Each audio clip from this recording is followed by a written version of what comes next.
but really I think it, in many ways has been prophesied about for millennia.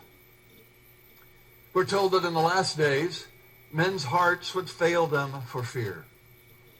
And we see that almost daily in various types and in various ways. Geophysical issues, war issues, economic issues. So many ways that we see fear mounting.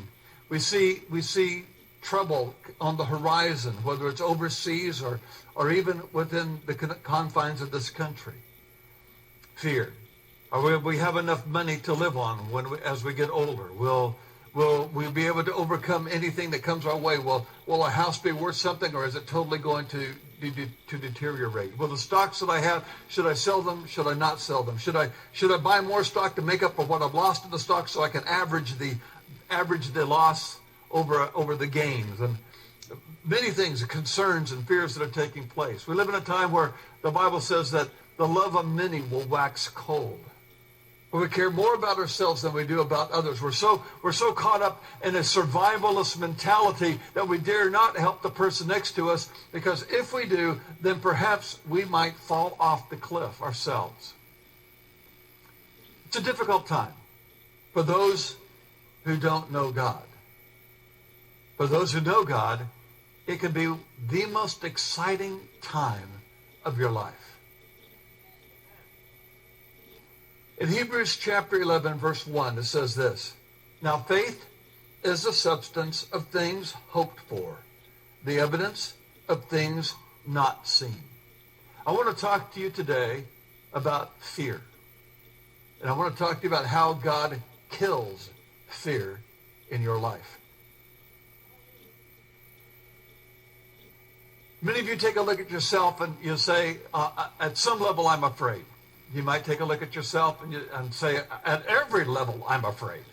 You might take a look at yourself and you have concerns, you have worries, you have threats, your children, your finances, your home, your relatives, your family, any number of your boss, the company that you work for, the business that you own. In multiple ways, fear is trying to strike at the heart of God's people. And you may look at yourself and say, I'm not really born to do anything. I'm not really somebody who's going to change anything. I'm trying to survive myself. But that's what fear does to you. Fear makes you just only concerned about you. And the more concerned you are about you, the fewer people you'll have impact upon. Because all of your effort, all of your energy, all of your spirit is consumed in you. The less fear you have, the more impact you're going to have. What we find is fear and faith is the same thing. You go, how is that? Fear and faith have this basic root principle in common, and that's simply this. They're both the belief that something that hasn't happened is going to happen. Something that hasn't happened is going to happen. Now, fear is the belief that something that hasn't happened bad is going to happen. And faith is the belief that something good that hasn't happened is going to happen. But they're both the belief that something that hasn't happened is going to happen, and it's difficult for fear and faith to exist in their fullness at the same time. One cancels out the other. One neutralizes the other.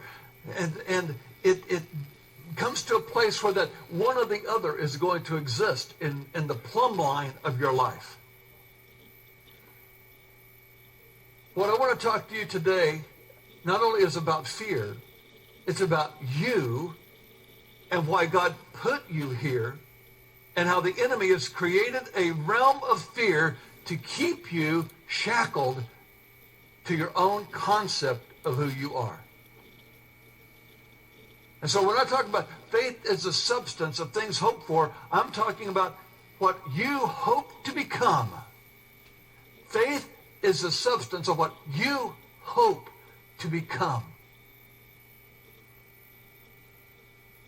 The issue of the first journey along the way to faith is this word hope. I'll never forget one time the Lord spoke to me, and he said, there's no limit to what I can do if you can restore hope in the heart of the people. Hope.